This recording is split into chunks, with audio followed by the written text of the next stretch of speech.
பாலசுப்ரமணியம் ஐயா அவர்களின் புதல்வர் திரு SNB ஆனந்த் அவர்களை அன்புடன் அழைக்கிறோம். அரங்கா முருகா அகத்தீசா போற்றி போற்றி போற்றி. முருகா, அனைவருக்கும் இந்த இனிமையான காலை வேளையில் என்னுடைய பணிவான வணக்கங்கள். முதல்ல ரொம்ப சந்தோஷமான மேடை. காலையிலிருந்தே ஒரு குடும்ப விழாவினுடைய உற்சாகம் வந்த மாதிரி தான் தெரிஞ்சது. ஒரு 7:30 இருந்தே விவசாயிகள் எல்லாம் உள்ள வரும்போது ரொம்ப சந்தோஷமா இருந்தது. அருட்செல்வருடைய நூற்றாண்டு விழா. அருட்செல்வர் பத்தி இன்னும் நிறைய பேச போறாங்க. நம்ம காணொளியில பார்த்தோம், நிறைய பேத்துக்கு தெரியும். தொட்ட துறைகளில் எல்லாத்திலையும் உச்சம் தொட்டவர், தர்மத்திலையும் கூட. ஏன்னா அருட்செல்வரை விட நிறைய செல்வந்தர்கள் இருந்தாங்க அவங்கள சுத்தி. இருந்தாலும் அருட்செல்வர் அளவுக்கு இவ்வளவு பெயரும் புகழும் ஒரு புண்ணியமும் சேர்த்துல. அதுக்கெல்லாம் காரணம் இவங்களுடைய கொடைத்தன்மை. கொடுத்ததுதான், வேணுங்கிற அளவு கொடுத்தாங்க. நான் புறப்பட்டு வரும்போது பேசினேன், அப்பாட்ட கேட்டேன், எங்கப்பா நீங்க எவ்வளவுப்பா கொடுத்துருப்பீங்க எல்லா பக்கம்? ஏன்னா அப்பா கூடவே இருந்திருக்கிறாங்க. இந்த மேடையில் எனக்கு இங்க வந்ததே, இந்த மேடையில் இவ்வளவு பெரிய வாய்ப்பு கிடைச்சதே எனக்கு ஒரு வாரிசு அடிப்படையில் கிடைச்சது தான். அதுக்கு மிக பெரிய நன்றி சொல்றேன். அப்பா 60வது ஆண்டு விழா சேர்மனுக்கு முக்கிய பங்காற்றி கோபி சீதா கல்யாண மண்டபத்தில் பெரிய லெவலில் பண்ணாங்க. இந்த நூற்றாண்டு விழா பண்ணணும்னு என்னுடைய ஆசை. எல்லாரும் சேர்ந்து எங்களுக்கு மனசுக்கு திருப்தியாக அமைஞ்சிருக்குது. ரொம்ப சந்தோஷம். விவசாயிகள் இந்த சபையை அறம் சார்ந்த சபைன்னு சொல்லுவேன். ஏன்னா இதுக்கு நம்ம எல்லா பக்கம் கூட்டம் சேரும்போது நிறைய வேற காரணங்களுக்காகத்தான் கூட்டம் சேருது. இது ஒரு பெரிய புனிதமான அருட்செல்வரை பற்றி, அவர் செய்த தியாகங்களை பற்றி, அதை பற்றி பேசுறதுக்கு, அதை கேட்பதற்காக விவசாயிகளுடைய அத்தனை பேரும் வந்திருக்கிறதுனால இது பெரிய அறம் சார்ந்த மரியாதைக்குரிய சபை. இதுல பேச எனக்கு வாய்ப்பு கிடைச்சதுக்கு மிக்க நன்றி. வணக்கம். வரவேற்புரைக்கு வரணுங்க. முதல்ல இந்த விழா முடிவு பண்ண அன்னைக்கே நாங்கள் குன்றக்குடி அடிகளார் சுவாமிகள் அன்னைக்கே பேசிட்டோம். 12ஆம் தேதின்னு நாங்கள் டேட் முடிவு பண்ணோன்னே அன்னைக்கே பேசினோம். அப்பவே அவங்க எனக்கு எந்த ஃபங்க்ஷன் இருக்குதுன்னு தெரியாது, ஆனாலும் அவசியம் வந்துடுறேன்னாங்க. ஏன்னா அருட்செல்வரோட தொடர்பில்லாத எந்த ஒரு மடாதிபதிகளோ ஆசிரமங்களோ அல்லது ஒரு ஆன்மீக பற்றாளர்களோ தமிழ் பற்றாளர்களோ அவங்க யாருமே இல்லை. எல்லாத்தையும் அறிவை, செல்வந்தருக்கு அழகு அறிவை போற்றுதல்பாங்க. ஸோ அறிவு எங்கெங்க இருக்குதோ அங்கெல்லாம் தேடி தேடி பிடிச்சி அருள் புரிஞ்சவங்க அருட்செல்வர். அதனால அவங்களுடைய விழாவுக்கு நாங்கள் பேச்சாளிகளை செலக்ட் பண்றதுலாம் எங்களுக்கு பெரிய சிரமம் இல்லை. அதனால குன்றக்குடி அடிகளார் உடனே ஒத்துக்கிட்டு அடிகளார் வந்து இந்த விழாவை சிறப்பிச்சதுக்கு வருக வருக வரவேற்று விவசாயிகள் சார்பில் வணக்கம். அடுத்ததாக பழக்கருப்பையா அவர்கள் எங்களுக்கு மனதுக்கு மிகவும் நெருக்கமானவர். அவர் எப்படி செலக்ட் பண்ணோம்னா, அவரை பற்றி உங்களுக்கு தெரியாது இல்லை. அந்த பழ அப்படிங்கிறதுக்கு பல அர்த்தங்கள் உண்டு. ஒரு பழமையான தமிழ் பற்றாளர். அவங்க தந்தை பேரு பழனியப்பன். அவங்க அது மாதிரி பல துறைகளில் ஞானம் பெற்றவர், ஆன்மீகத்தை பற்றி அறிந்தவர். இன்னொரு பெரிய ஒற்றுமை, அந்த பழத்துக்கு நீங்க ஏதாவது ஒரு பல கட்சியில இருந்தாருங்கிறதுனால பழன்னு பேர் வச்சிருக்கிறாங்கன்னு நினைச்சுக்காதீங்க. அவர் பல கட்சியில இருந்தவர் தான். ஆனாலும் தன்னுடைய நேர்மையும், இதுவரைக்கும் எத்தனையோ கட்சியில இருந்தாரு, பதவிகளையும் வகுத்தாரு. தன்னுடைய நேர்மையை இதுவரைக்கும், இன்னைக்கு வரைக்கும், அவர் உயிர் இருக்கிற வரைக்கும் அதை விட மாட்டாருங்கிறது என்னுடைய வாணித்தரமான கருத்து. அவருடன் நெருங்கிய பழகினங்கிறத வச்சு சொல்றேன். அவர் சாகிற வரைக்கும் தன்னுடைய நேர்மையும் தன்னுடைய கொள்கையிலையும் முட்டு கொடுக்கவே மாட்டார். அவரை கூப்பிட்டதுக்கு காரணம், அருட்செல்வர் அவர்களுக்கும் அடிகளார் அவர்கள், இப்போ பிராமலிங்க அடிகளாரும் காந்தியமும் இரு கண்கள். அருட்செல்வரும் அப்படியே தான் சொல்லுவாங்க. அது தன்னுடைய தந்தையார் கொடுத்த பெரிய சொத்துன்னே சொல்லுவாங்க. காந்தியமும் அடிகளாரும் தான் எனக்கு தந்தையார் கொடுத்த சொத்துன்னு. அதே போல வாழ்றவர் தான் பழக்கருப்பையா. அவருக்கும் அடிகளார், ராமலிங்க அடிகளாரும் காந்தியமும் இரு கண்கள். அதனால பழக்கருப்பையா அவர்கள் மிகவும் பொருத்தமானவர் என்று அவரும் கூப்பிட்டு அதே மாதிரி 21ஆம் தேதி டேட் ஃபிக்ஸ் 12ஆம் தேதி டேட் ஃபிக்ஸ் பண்ணோன்னே அவரை ஃபிக்ஸ் பண்ணோம். அவரும் அருட்செல்வருக்கு விழாவா நான் அவசியம் வருவேன், அவருக்கு எனக்கு இருக்கிற தொடர்பை பற்றி நான் நிறைய பேசணும், வர்றேன் அப்படின்னு சொன்னாங்க. அதனால் அவங்களுக்கு வருக வருக என்று வரவேற்று சொல்கிறேன். அடுத்ததாக பிரவீன் சுல்தானா, அவங்க சரியான நேரத்துக்கு வந்துருக்கீங்க மேடம். அவங்கள நான் ஒரு சங்கத்தமிழ் பெண்ணுன்னு சொல்லுவேன், சிங்கத்தமிழ் பெண்ணுன்னு சொல்லுவேன். அதை விட இன்னும் அருமையாக அவங்கள சொல்லணும்னா, எனக்கு அவங்கள கூப்பிட்டதுக்கு இந்து முஸ்லீம் மத ஒற்றுமைக்கு ஒரு அடையாளமாக இருக்கிறாங்க அந்த அம்மா. எனக்கு அவங்கள ரொம்ப ரொம்ப பிடிக்கும். அவங்கள நான் பார்க்கணும்னு ரொம்ப ஆசைப்பட்டுட்டு இருந்த டைமு இந்த விழாவுக்கு கூப்பிட்டோன்னே அவங்க உடனே ஒத்துக்கிட்டாங்க. அவங்கள மிகவும் போற்றக்கூடிய ஒரு தமிழ் சங்கத்தமிழ் பெண், சிங்கத்தமிழ் பெண், மத ஒற்றுமைக்கு எங்களுக்கு மிகப்பெரிய அடையாளமாக இருக்கிற அப்துல் கலாம் ஐயாவும் பெரிய மத ஒற்றுமைக்கு பாலமாக இருந்தவங்க. அது மாதிரி நிறையா அதில் அந்த வரிசையில் பிரவீன் சுல்தானா அவர்களையும் வருக வருக என்று வரவேற்கிறோம். அடுத்ததாக பேராசிரியர் ராமலிங்கம், அவர் பேராசிரியர் மற்றும் இல்லை, வழக்கறிஞர், எல்லா துறையிலையும் வல்லுனர். அவர் சின்ன வயசுலேருந்தே ஒரு ரொம்ப நீண்ட நாட்களாக அருட்செல்வருடன் மிக நெருங்கிய தொடர்பு, அருட்செல்வருடைய எல்லா விதத்திலையும் ஆசி பெற்றவர். அருட்செல்வருடைய பல விழாக்களில் கலந்து கொண்டு பேசியிருக்கிறாங்க. அவங்களும் கூப்பிட்டோன்னே உடனே வரேன்னாங்க. அவங்களையும் வருக வருக என்று வரவேற்கிறோம். அடுத்ததாக மிக முக்கியமாக இவ்வளவு பெரிய ஒரு நிகழ்வை நடத்துவதற்கு எந்த விதத்திலையும் தங்களுடைய அவங்க ஃபங்க்ஷன் சொன்ன உடனேயும் நான் சொல்றது மேனேஜ்மெண்ட்டை சொல்கிறேன். ஐயா சேர்மன் மாணிக்கம் ஐயா அவர்களையும், மேனேஜிங் டைரக்டர் பாலசுப்ரமணியம் அவர்களும் சரி, ஜேஎம்டி அவங்க வாசு அவங்களும் சரி, இதை சொன்ன உடனேயும் அவங்க ஒரு குடும்ப ஃபங்க்ஷன் மாதிரி நடத்திட்டாங்க. அதுக்கு இன்னும் சொல்லணும்னா, நேற்று மத்தியானமே எல்லாரும் வந்தாச்சு. இதுக்கு முன்னால் இந்த ஃபங்க்ஷன் எப்படி நடத்தணும்னு ஒரு 3 தடவை வந்து பார்த்துட்டு போயாச்சு. அவங்க இதை வேற எங்கேயும் இந்த நூற்றாண்டு விழாவுக்கு இந்த குடும்பம் இவ்வளவு தூரம் உள்ள போனாங்களான்னு தெரியாது. பட் சக்தி சுவர்ஸுங்கிறது அவங்களுடைய மனதில் இருக்கிற இடம். இங்கே இருக்கிற விவசாயிகள் அவங்களுடைய ஆழமான இதயத்தில் இருக்கிறவங்க. அதனால் அவங்க 3 பேரும் தன்னுடைய குடும்ப ஃபங்க்ஷன் மாதிரி தான் நடத்துனாங்க. நம்மளும் அதே மாதிரி கடந்திருக்கிறோம். அதனால் அந்த குடும்பத்தாருக்கு அனைவருக்கும், அந்த குடும்பத்திலிருந்து நிறைய வந்திருக்கிறாங்க. அவங்க மருமகன், அவங்க மருமகள்கள், பேரன், பேத்தி, அத்தனை பேரும் அவங்கள குடும்பத்தார் அனைவரையும் சிரம் தாழ்த்தி வருக வருக என்று வரவேற்கிறோம்.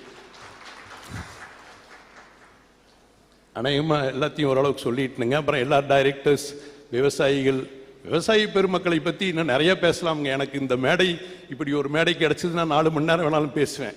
ஆனால் இது அதுக்கு உகந்த நேரம் இல்லை. விவசாயிகளோட இப்போ நான் என்னுடைய முழு நேர தொழிலெல்லாம் விட்டுட்டு பொது வேலைன்னு வந்தாச்சு. முழு நேரம் பொது வேலை தான் பண்ணிகிட்டு இருக்கிறேன். ஏன்னா அது என்னுடைய ரத்தத்தில் வந்ததுன்னு நினைக்கிறேன். அது தடுக்க முடியல. முழு நேரம் இப்போ பொது வேலை தான் பண்ணிகிட்டு இருக்கிறேன். அதில் இது ஒரு பார்ட்டாக கிடைச்சது எனக்கு பெரிய புண்ணியம். கடைசியாக இன்னொன்று முக்கியமாக சொல்லணும். சக்தி சுவர்ஸில் ஐயா அருட்செல்வருக்கு ஒரு நூற்றாண்டு விழா. பண்ணாரியம்மன் சேர்மனை விட்டுட்டு அது நடத்தினா அது விழாவாகவே இருக்காதுன்னு உறுதியாக நினச்சோம்.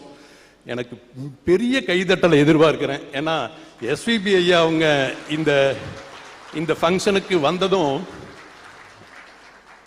அவங்க உளமாற எவ்வளவு சந்தோஷப்பட்டாங்கன்னு என்னால் மூஞ்சியில் தெரிய முடியும். எனக்கு அவங்களோட ஒரு 40 ஆண்டுகாலமாக அப்பா வழியாக எனக்கு தொடர்பு உண்டு. இங்கே வந்ததில் அவங்களுடைய தாய் வீட்டுக்கு வந்த சந்தோஷம், ஒவ்வொரு பார்வையும் அவங்க இருந்ததில் சந்தோஷம் இருந்தது பார்த்து எனக்கும் பெரிய சந்தோஷம். அவங்க வந்தது எங்களுடைய அனைத்து விவசாயிகளுக்கும் எங்களுக்கும் பெருமை. அவங்களை சிரம் தாழ்ந்து வருக வருக வருக என்று வரவேற்கிறோம். அநேகமாக அனைவருக்கும் சொல்லிட்டு நினைக்கிறீங்க, யாரையும் விடல. இந்த விழாவுக்கு உறுதுணையாக நாங்கள் ஒன்றும் ஒருங்கிணைப்பாளர்னு எனக்கு பெரிய போஸ்ட் போட்ட மாதிரி இருக்குது. எனக்கு பத்திரிகையில் பார்த்ததுக்கு அப்புறம் தான் அது தெரிஞ்சது. அவ்வளவு பெரிய பதவிக்கெல்லாம் நான் ஒரு வேலையும் பண்ணலை.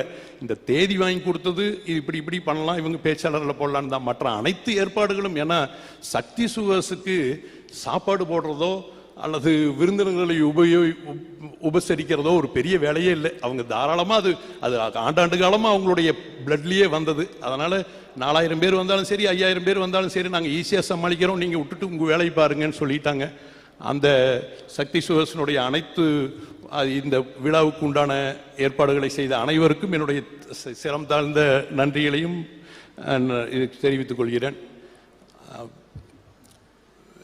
சக்தி சுவர்ஸ் புண்ணியம்ங்க. இது விஆர் மற்ற சுகர் ஃபேக்டரி மாதிரி இல்லை. சக்தி சுவர்ஸ் வந்து ஒரு விவசாயிகளோட மிக நெருக்கமான ஒரு நிறுவனம்னு தான் சொல்லணும். எனக்கு ஒரு அப்பாவுடைய தொடர்புனால நான் திருப்பூர் போயிட்டுனுங்க. பட் இன்னும் ஒரு 30 வருஷமா நடுவில் கேப்பு இருந்தாலும் நான் வந்துட்டு போகிறது என்ன நடக்குதுங்கிறது பார்த்துட்டு இருக்கிறோம். மிக நெருங்கிய தொடர்பு இருக்கிற நிறுவனம், விவசாயிகளோட மிக நெருங்கிய தொடர்பு. அவங்களுக்கு வேணுங்கிறதெல்லாம் கேட்டு கேட்டு கேட்டு கேட்டு பிடிச்சி இப்போ இங்கே சக்தி பாலிடெக்னிக் எல்லாம் வந்ததுக்கு அப்புறம் இங்க நடந்த ஒரு பெரிய மாற்றத்தை நல்லா கண்ணார பார்த்தவனுங்க. ஏன்னா 80களில் இன்ஜினியரிங் காலேஜஸ் ரொம்ப குறைவு. எனக்கு கொடுக்கப்பட்ட நேரம் முடியுது இல்லையாங்கிறது தெரியல. இன்ஜினியரிங் காலேஜஸ் ரொம்ப குறைவு. லைசன்ஸ் எல்லாம் 84, 85ல தான் இந்த பிரைவேட் இன்ஜினியரிங் காலேஜஸ் கொடுத்த டைமு. 79ல் சக்தி பாலிடெக்னிக் ஆரம்பிக்கப்பட்டதுன்னு நினைக்கிறேன். 78, 79 அப்பெல்லாம் நீங்க 180 சீட்டு 200 சீட்டு, அதுக்கு வந்து 10,000 அப்ளிகேஷன் வரும். 10,000 அப்ளிகேஷன் வரும். இதெல்லாம் பார்த்துட்டு உடனே மேனேஜ்மெண்ட் என்ன முடிவு பண்ணுச்சு, விவசாயிகளுக்கு மட்டும்தான் கல்லூரியில் சீட்டு, கரும்பு விவசாயிகளுக்கு மட்டும்தான் சீட்டுன்னு சொல்லி, அதுலேயும் முதல் தலைமுறை படிக்காதவங்களுக்கு முதல் தலைமுறைக்கு சீட்டுன்னு சொல்லியும் ஒரு பெரிய புரட்சிங்க அது. நான் இன்னைக்கு ஆணித்தரமா சொல்லுவேன், சக்தி பாலிடெக்னிக்ல படிச்சுட்டு போய் இன்னைக்கு வெளியே இருக்கிறவங்க 1 லட்சம் கோடி வியாபார மதிப்பு சந்தையில் இருக்கிறாங்க. மினிமம் நான் சொல்றேன், எனக்கு தெரிஞ்சவங்களே அந்த காலத்தில் படித்தவங்க 82ல படித்த இன்ஜினியர்ஸ். அதனால சக்தி பாலிடெக்னிக் பண்ண இந்த பகுதியினுடைய சேவையோ, அப்புறம் அருட்செல்வர் கேட்ட கோயிலுக்கெல்லாம் கொடுத்தாங்க. அப்பா தான் சொன்னாங்க, நாங்கள் அணுகுனவங்களுக்கு எல்லாத்துக்கும் இல்லைன்னு சொல்லாத கொடுத்தோம்ப்பா அப்படின்னாங்க. யார் யார் வந்து கேட்டாங்களோ கோயிலுக்கோ, ஒரு நல்ல காரியங்களுக்குன்னு கேட்டால் இல்லைன்னு சொல்லாத அளவுக்கு ஒரு தர்மஸ்தனா தான் அருட்செல்வர் வாழ்ந்தாங்க. அதுக்கு உறுதுணையா இருந்தது. எனக்கு அந்த காலமெல்லாம் எனக்கு நல்லா தெரியும். அவங்க எஸ்விபி ஐயா அவங்க இருப்பாங்க, அருட்செல்வர் டொனேஷன் கொடுத்துருவாங்க, இங்கிருந்து போகணும், அதுக்கு எந்த விதத்திலையும் சலிக்காத இவங்களும் கொடுத்துக்கிட்டே இருப்பாங்க. அதைவே தான் அவங்க சன்ஸும் பண்ணிட்டு இருந்தாங்க. அருட்செல்வர் டொனேஷன் போற இடத்துல எவ்வளவு வேணுமோ அதை கொடுத்துருவாங்க. அதுக்கப்புறம் இவங்க என்ன பண்ணுவாங்க என்ன எதுலாம் தெரியாது, இவங்க கொடுத்தாகணும். அப்படி ஒரு பெரிய மனதோட போயிட்டு இருந்தாங்க. அதுக்கு உறுதுணையா இருந்துட்டு இருக்கிறனால தான் இவ்வளவு பெரிய புண்ணியமான ஃபேமிலியில் இருக்கிறாங்க. அருட்செல்வர் பண்ண புண்ணியம். இன்னைக்கும் நான் கோயம்புத்தூர்லையும் பார்க்குறேன், அருட்செல்வருடைய 3 மகன்களை பற்றி ஒரு சின்ன பிசுறுகோட கோயம்புத்தூர் சிட்டியில் அவங்கள பற்றி தவறு பேசுறக்கு ஆள் இல்லை. தயவு செஞ்சு கைதட்டணும். ஏன்னாங்க நீங்க எப்படி வாழ்றீங்கிறது முக்கியம். நீங்க 3 பேர்த்த பத்தி நீங்க கோயம்புத்தூர்ல எங்க வேணாலும் யார்கிட்ட வேணாலும் கேட்கலாம். ஒரு சின்ன அப்பழுக்கற்றவர்கள், அவங்க பினான்சியலி எப்படி இருக்கிறாங்க என்ன ஏதுங்கிறதெல்லாம் விட்டுருங்க, தன்மையும் சரி, குணமும் சரி, எளிமையும் சரி. உங்களுக்கு தெரியும், பொள்ளாச்சி மகாலிங்கம் ஐயா இல்லைன்னா இவ்வளவு பெரிய கொங்கு பெல்ட்டை பத்தி நம்ம ஈஸியா மதிப்பிட முடியாது. உலகமே திரும்பி பார்க்குற அளவுக்கு நம்மகிட்ட செல்வாக்கு இருக்குது. நாமக்கல்ல இருந்து நாமக்கல், சேலம், கரூர், ஈரோடு, திருப்பூர், கோயம்புத்தூர் மாவட்டத்தினுடைய செல்வாக்கு, இதை ஒரு இண்டஸ்ட்ரியல் காரிடார்னு சொல்லலாம். எப்படி வேணாலும் நீங்க கணக்கு போடுங்க. இந்த மாதிரி ஒரு வைப்ரண்டான ஒரு காரிடார், ஒரு 150 கிலோமீட்டர் காரிடார் உலகத்திலேயே எங்கேயும் இல்லை. ஐ எம் டாக்கிங் அபவுட் உலகத்திலேயே எங்கேயும் இல்லை. அதே அளவுக்கு விவசாய செல்வாக்கும் இருக்குது. தொழில்துறை மட்டும் இல்லை. முட்டை எடுத்துக்கங்க, நம்ம உச்சம் தொடுவோம். டிராக்டர் டிரான்ஸ்போர்ட் எடுத்துக்கங்க, உச்சம் தொடுவோம். ட்ரிக்கு நம்ம உலகத்திலேயே ஒன் ஆஃப் த டாப்பர்ஸ். உலகத்திலேயே, நம்ம இந்தியா மட்டும் பற்றி பேசல, உலகத்திலேயே ரிக்குனா கொங்கு மண்டலம் தான் இருக்கும். அதே மாதிரி டெக்ஸ்டைல்ல 32% சர்ட் ஃபேப்ரிக்ஸ் நம்ம பண்றோம் இந்தியானுடைய ரெக்யர்மெண்ட்ல. திருப்பூர் பெரிய ஏற்றுமதி தொழில், கரூர் பெரிய ஏற்றுமதி தொழில் ஹோம் டெக்ஸ்டைல்ஸுக்கு. கோயம்புத்தூர் பம்ப்ஸ் 50% ஆஃப் பம்ப்ஸ் கோயம்புத்தூர்ல பண்றோம்.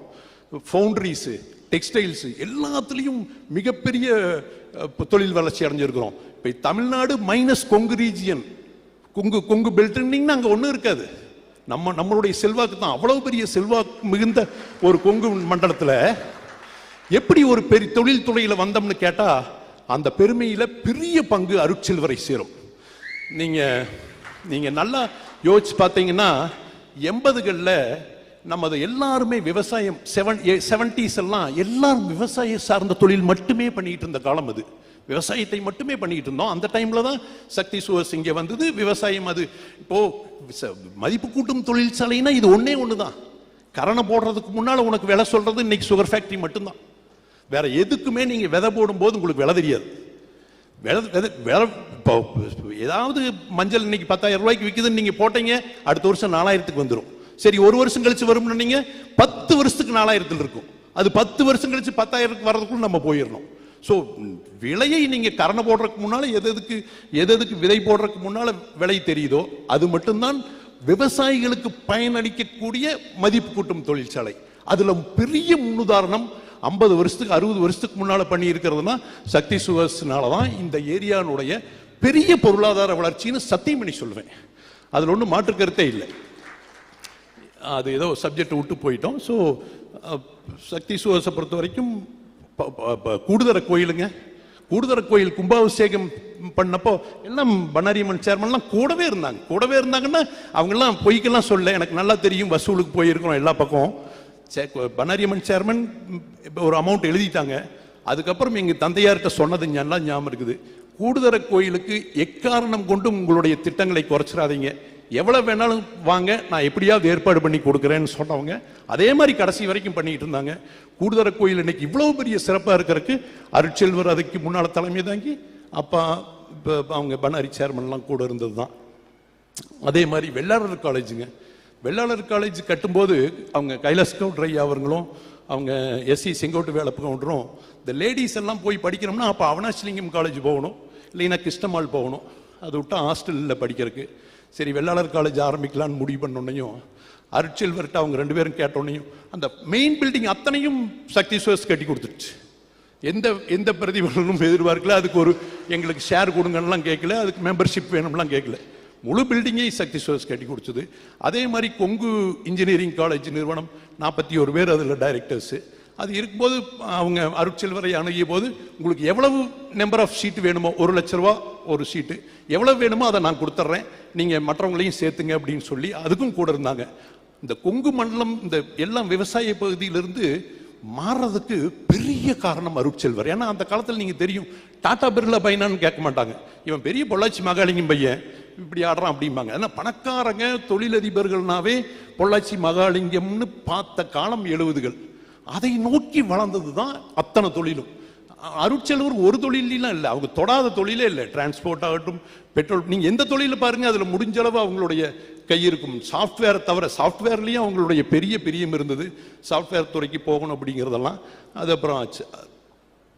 இதுதானுங்க இப்போதைக்கு என்னுடைய வரவேற்புரையில் பேச வேண்டியது. நிறைய பேச வேண்டியது இருக்கா, எனக்கு வேற டைம் ஷார்ட் பண்ணுங்கன்னு நிறைய சொல்லியிருக்கிறாங்க. நிறைய பேசணும்னு நினச்சிட்டு இருந்தேன், ப்ரிப்பேர் பண்ணி எழுதி வச்சு படிக்கிறதுக்கு எனக்கு தெரியாது.